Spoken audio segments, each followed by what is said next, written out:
Oke guys, jadi saya udah pernah ngebahas tentang sebuah hotel yang lagi dijual dalam video sebelumnya. Tapi dalam video kali ini saya akan ngebahas properti yang sama, tapi yang saya bahas adalah angle yang berbeda. Jadi kalau di yang sebelumnya yang kita bahas adalah apakah hotel ini adalah sebuah investasi yang bagus dengan spek seperti ini ya. Apakah ini adalah hotel yang bagus untuk kamu investasikan, atau ini bisa menjadi properti investment yang bagus, dan kita udah bahas di video sebelumnya.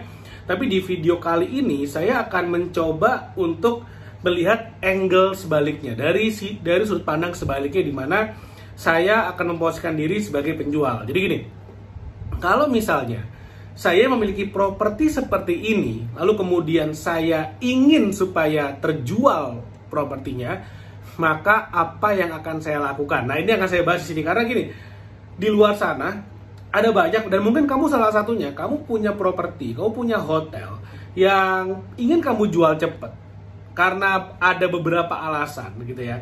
Ingin kamu jual cepat, tapi jangan sampai karena kamu nggak ngerti gimana cara mainnya, malah propertimu itu nggak kejual-kejual, nggak laku-laku.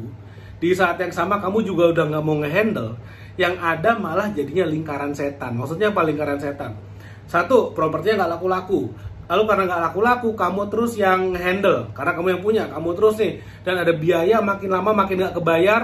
Kos-kosnya makin lama nggak bisa ketutupan dari operasional karena tamunya makin sepi. Karena tamunya makin sepi, cash flow-nya makin jelek. Karena cash flow-nya makin jelek, bangunannya makin nggak kerawat. Karena bangunannya makin nggak kerawat, orang makin nggak mau beli. Karena orang makin nggak mau beli, dan akhirnya kamu juga bayarin biayanya terus, bayarin operasional makin lama makin nggak ketutup karena makin sepi, dan seterusnya. Nah, itulah yang saya maksud dengan lingkaran setan dunia perhotelan. Nah, supaya kamu tidak memiliki properti yang seperti ini, tidak sampai terjebak dalam kondisi ini, saya akan bahas dalam video ini. Jadi kalau misalnya saya bisa ulas lagi yang udah ada di sini, udah cukup detail ya informasi tentang hotelnya. Jadi lokasinya di Kuta Bali, jaraknya 350 meter dari pantai Kuta, 5 menit ke Bandara Ngurah Rai, luas tanah 39,18 are atau 3.918 meter persegi, luas bangunan 2.551 square meter atau 2.551 meter persegi, menghadap barat, 113 kamar, hanya 40 kamar yang beroperasi. Nah, ini penting sekali nih. Ini kata kunci nih. Dari 113 kamar, hanya 40 kamar yang beroperasi. Jadi 70 sampai 73 kamar tidak bisa digunakan. Karena apa tidak bisa digunakan? Biasanya karena rusak. Jadi ntar saya akan coba kita ulas lagi, tapi dari sudut pandang, kalau saya yang punya properti ini, apa yang saya akan lakukan? SHM IMB tahun 2022, ya kalau menurut orang gitu ya wajar, udah 20 sekian tahun kan, sekarang tahun 2025, ini properti dimulai tahun 2002, artinya udah 23 tahun berjalan. Kalau misalnya kita lihat aturan apa ya, accounting mungkin ya, penyusutan bangunan itu 20 tahun atau 5% per tahun. Artinya kalau bangunan udah beroperasi selama 20 tahun, itu mestinya udah diganti dengan yang baru. Jadi wah, ini kan wajar, udah 23 tahun, wajar aja, udah banyak yang rusak. Oke, tapi ini kita akan bahas, nanti kita akan bahas. Lalu kemudian ada 2 lift, ada 2 elevator gitu ya, buat naik turun. Jadi mestinya kalau misalnya liftnya ada 2, ini logika saya, bangunannya tinggi. Tingginya itu bisa 3 lantai, 4 lantai. Nah, dengan tanah 3.900 dan bangunan 2.500 sampai bertingkat, artinya ada kolam renangnya dan ada tamannya cukup luas. Nah, tapi saya nggak tahu, saya belum pernah survei lokasi properti ini, tapi kalau saya bayangkan seperti itu, logikanya simpel aja. Tanahnya hampir 4.000 meter, bangunannya bertingkat 2.500 meter persegi, artinya mesti ada banyak space kosong tuh, jadi bisa jadi space parkir, bisa jadi ada kolam renangnya cukup luas, dan ada tamannya juga cukup luas. Dan karena di sini nggak disebutkan ada restoran ya, artinya ya mestinya ada kolam renang yang cukup menarik lah, ada taman cukup luas. Dan listriknya 197.000 watt atau 197 kilowatt, cukup besar sebetulnya. Cukup besar, ini kayaknya udah skala industri dan ada gensetnya. Genset buat apa? Kalau mati lampu, misalnya ada pemadaman listrik dari PLN, jadi ini hotel nggak mati lampu karena ada genset buat ngidupin listriknya. Harganya appraisal bank, ini kalau menurut ini ya dari data yang ada di samping ini ya, 120 miliar, tapi kemudian dijual di harga 48 miliar, oke? Nah, kalau saya jadi ownernya, sekarang gini, saya jual, ini lokasinya, ini saya kasih bocor, ada di daerah Legian di Kute di Bali. Jadi daerah Legian itu pada saat COVID itu emang hancur-hancuran, bener-bener kayak sepi banget. Biasanya Legian tuh makin malam makin rame. Jadi kalau misalnya kita melintas di jalan Legian misalnya jam 12 malam, oh itu nggak bisa jalan, rame banget, itu klub kanan kiri, rame setengah mampus, rame banget. Tapi kalau zaman COVID itu kosong, bener-bener kosong, pagi, siang, sore, malam, tengah malam, subuh, kosong, nggak ada orang. Kita mau tidur tengah jalan juga nggak akan ada yang ngegeser tuh, sekosong itu pada zaman COVID. Nah, yang menarik adalah hotel ini dijual daerah Legian. Nah, kalau misalnya saya jadi ownernya, apa yang saya lakukan? Yang pertama saya lakukan adalah seperti yang tadi saya bilang di kata kuncinya, yaitu dari 113 kamar hanya 40 kamar yang beroperasi, yang bisa dijual. Artinya 70-73 kamar itu nggak bisa dijual. Kenapa nggak bisa dijual? Saya yakin karena rusak. Jadi ceritanya gini, ini saya belum pernah datang ke hotelnya, tapi saya sebagai seorang pemain di industri ini, saya akan coba menganalisa. Nah, jadi jiwa detektifnya meronta-ronta nih. Jadi yang terjadi adalah seperti ini. Karena ini sudah lama. Jadi saya rasa dulunya ini yang membuat ini adalah generasi pertama. Jadi 23 tahun kemudian mungkin udah diserahkan ke generasi kedua, atau generasi keduanya nggak mau, antara nggak mau atau tidak becus dalam menjalankan. Nggak mau, nggak bisa, nggak mau atau nggak mampu menjalankan. Nah, dari mana saya tahu tidak mau atau tidak mampu menjalankan? Simple. Kalau sebuah hotel dijalankan dengan baik, tidak akan ada yang namanya room yang OO itu maksudnya out of order, tidak bisa dijalankan, nggak bisa dijual. Kalau dikelola dengan baik. Karena salah satu aspek tersulit dalam mengelola sebuah hotel itu adalah memaintain bangunannya, building maintenance. Itu salah satu bagian yang paling sulit. Jadi kalau misalnya gini, ada orang punya bisnis atau punya karir, atau dia sebagai seorang profesional, dia selebriti mungkin, atau dokter, atau notaris, atau apapun lah, atau dia PNS, atau dia pengusaha sukses, invest di properti, lalu kemudian propertinya adalah dia bikin hotel, dan kemudian yang menarik adalah hotelnya dia kelola sendiri, karena dia ngerasa, hotel mah tinggal taruh manajer selesai, gitu kan. Tapi kalau si owner itu tidak full time dalam mengelola hotelnya, maka yang terjadi adalah apa? Akan mulai ada kerusakan-kerusakan kecil yang tidak terdeteksi, dan itu akan terjadi pembiaran. Akan dibiarin aja. Jadi gini, kalau sampai ada satu kamar yang OO dalam arti juga bisa dijual karena bangunannya rusak, entah karena bocor, karena jamuran, karena dimakan rayap, atau apapun lah, ada rembesan air di mana-mana, bocor sana sini, itu bukan artinya pagi terjadi, siangnya langsung belumutan, enggak. Terjadinya jamur, terjadinya lumut, terjadinya rayap dan segala macam, itu adalah hasil dari pembiaran yang terjadi bahkan bertahun-tahun. Sehari dibiarin, sebulan, seminggu dibiarin, sebulan dibiarin, setahun dibiarin, akhirnya jamurnya keluar, jadi lembab, jadi lapuk bangunannya, kamarnya jadi lapuk, nggak bisa dijual. Itu adalah hasil dari pembiaran bertahun-tahun. Kenapa? Karena mengelola hotelnya tidak dilakukan secara profesional. Tapi kan ada manajernya. Iya betul, ada manajernya. Tapi ingat, manajer bukan owner. Nah, hotel ini yang kita lagi bahas, ini udah berjalan 20 tahun. Udah berjalan 23 tahun. Artinya, menurut analisa saya, awalnya dikelola oleh generasi pertama cukup baik sampai terjadinya COVID. Nah, COVID inilah yang menjadi pemisah nih. COVID udah mulai sepi, akhirnya mulai terjadi pembiaran, akhirnya ya udah banyak kamar yang nggak kurus, sekarang dia mau lepas gitu aja, mau dijual. Salah nggak mau jual properti? Nggak salah. Tapi akan jauh lebih menarik bagi para calon buyer, kita sebut calon buyer deh. bagi para pembeli akan jauh lebih menarik kalau misalnya hotel ini berjalan dengan baik. Dalam arti semua kamarnya, minimal semua kamarnya beroperasi dengan baik. Tapi hotelnya sepi gimana?